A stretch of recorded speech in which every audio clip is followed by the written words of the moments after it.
Assalamualaikum warahmatullahi wabarakatuh. Bismillahirrahmanirrahim. Alhamdulillahi rabbil alamin. Wa bihi nasta'in ala umuri dunya waddin. Wassalatu wassalamu ala asyrafil mursalin wa ala alihi wa sahbihi wa man tabi'ahu bi ihsanin ila yaumiddin, amma ba'd. Muslimin muslimat yang dirahmati Allah sekalian, alhamdulillah, syukur kehadirat Allah Subhanahu wa taala, kita pada kali ini sudah berada sekali lagi dalam bulan Ramadan yang mulia ini. Bersama dengan kedatangan bulan Ramadan yang barakah dan mulia, suatu hadiah Allah kepada umat Nabi Muhammad sallallahu alaihi wasallam, marilah kita bermuhasabah diri, dan dengan kita melihat diri kita yang sebenar di sisi Allah Subhanahu wa taala. Dalam kesempatan ini ingin saya membicarakan tentang suatu tajuk mengenai janji khalifah. Apakah yang dikatakan dengan janji khalifah? Siapakah khalifah itu?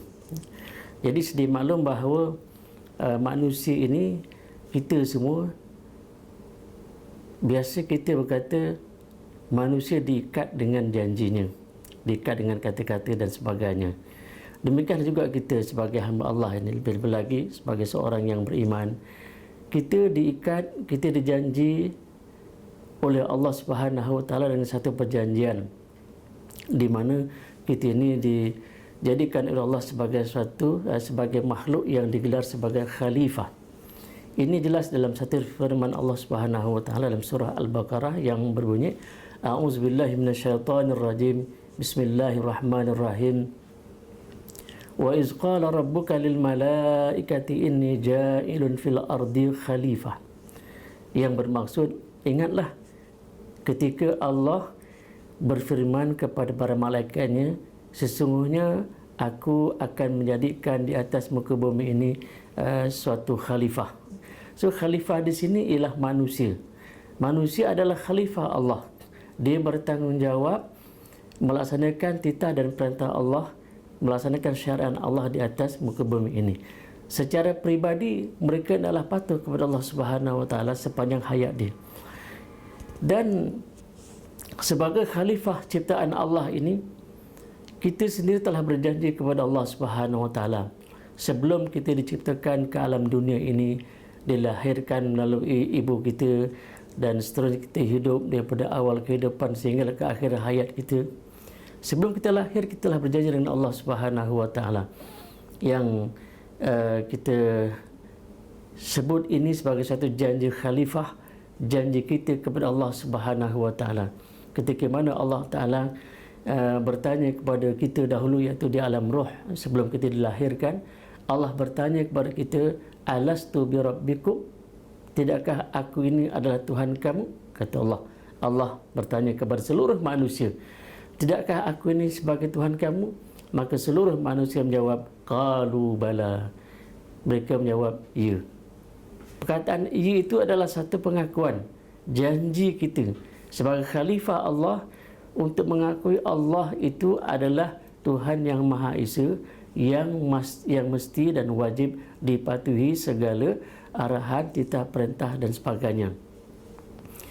Jadi bertitik tolak daripada perjanjian ini, pengakuan ini, maka kita ini tidak ada jalan keluar, tidak ada jalan lain, melainkan kita adalah memastikan diri kita mematuhi, terus melaksanakan, dan juga mengutarakan janji kita kepada Allah itu sehinggalah ke akhir hayat. Jadi untuk satu ketegasan lagi, dalam satu hadis Nabi yang menyebutkan, kullu mauludin yuladu alal fitrah, setiap anak yang dilahirkan itu dia dilahirkan dalam keadaan fitrah. Fitrah ini maksudnya ialah dalam keadaan agama Allah, dalam keadaan dia mentauhidkan Allah. Setiap anak yang lahir, cuma setelah dia lahir nanti, dia akan sedikit sebanyak terkesan, terpengaruh dengan suasana didikan masyarakat, rumah tangga. Maka sebab itu Nabi mengatakan, fa'abawahu, kedua ibu apanya lah, yuhawidanihi, au yubassanihi, ayunasiranihi. Jadi mak bapak itu akan bertanggungjawab anak yang dilahirkan ini sama ada dia jadi Yahudi Nasrani ataupun Majusi ataupun lain-lain fahaman ataupun agama. Maknanya persekitaran itu akan menyebabkan dia berubah daripada janji dia dulu kepada Allah Subhanahu Taala untuk dia beriman kepada Allah. Maka sebab itulah kita apabila hidup di atas muka bumi ini, kita tidak boleh lari, kita kena sentiasa ingatkan janji kita kepada Allah. Dan setiap kali solat 5 waktu, kita juga mengingatkan dan kita diingatkan bahawa janji-janji itu supaya diteruskan. 5 waktu yang wajib, tak termasuk yang sunat-sunat. Lebih-lebih kalau kita dalam bulan puasa ini, malam-malam hari selepas solat Isya, kita bersolat tarawih 20 rakaat, maknanya 20 kali kita baca. Iaitulah apa yang dinamakan sebagai doa iftitah.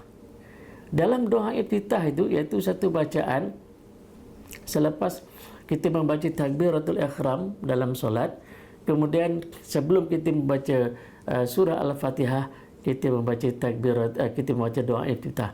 So antara doa iftitah ini kandungannya ialah inna solati wa nusuki wa mahyaya wa mamati lillahi rabbil alamin.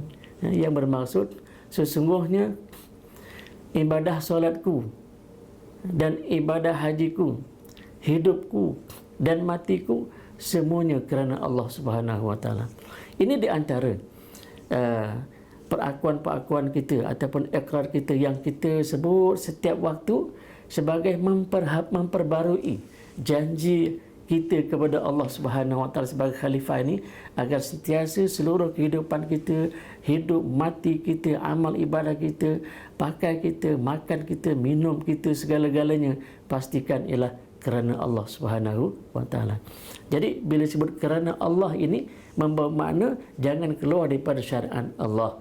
Mestilah pelaksanaan itu sepenuhnya tidak keluar daripada batasan halal haram, syarat rukun dan sebagainya, akhlak syariat, akhlak yang ditunjukkan oleh Nabi. Segalanya ada dalam situ, kehidupan sampailah ke kematian.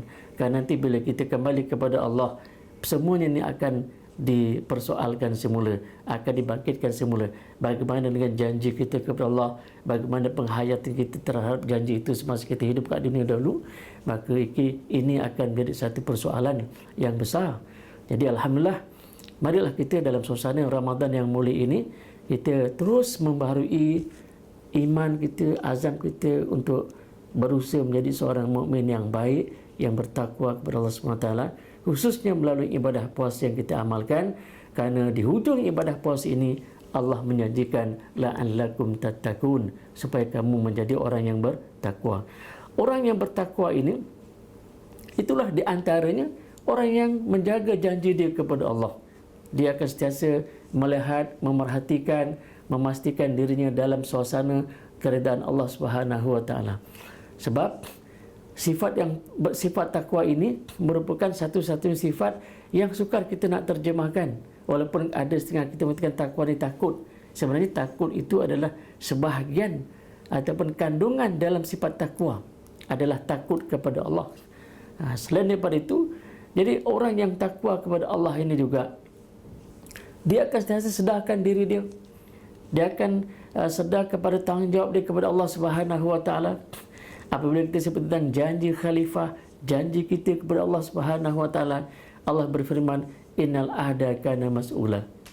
Sesungguhnya janji itu pasti akan ditanya. Kalau kita kat dunia pun berjanji dengan orang, orang akan tanya sampai masanya. Apalagi janji dengan Allah Subhanahu Wa Taala. Pastinya Allah yang maha melihat, maha mengetahui, tidak ada sedikit pun yang terlepas dari pandangan dan pengetahuan Allah. Segala-galanya adalah dalam perjanjian, dalam persoalan, dan juga segala-galanya dalam makluman Allah Subhanahu Wa Taala. Jadi apabila kita menginsafi akan suasana dan keadaan ini dan realiti yang disebutkan dalam Al-Quran tadi, saya yakin insya-Allah kita akan menjadi seorang manusia yang amanah, yang bertanggungjawab dalam segala amalan, perbuatan dan juga pekerjaan kita. Tak kira kita sebagai pegawai kerajaan, kita sebagai rakyat, kita sebagai kitangan swasta ataupun siapa saja kita. Yang penting kita manusia adalah khalifah Allah. Dan sebagai khalifah diamanahkan oleh Allah Subhanahu Wa Taala, hendaklah dia melaksanakan tuntutan-tuntutan agama dalam kehidupan ini. Muslimin muslimat yang dirahmati Allah sekalian, jadi mudah-mudahan sedikit tazkirah ini akan memberikan ingatan kepada kita semua untuk terus menghayati dan mengisapi akan janji kita kepada Allah Subhanahu wa taala. Sekian, wassalamualaikum warahmatullahi taala wabarakatuh.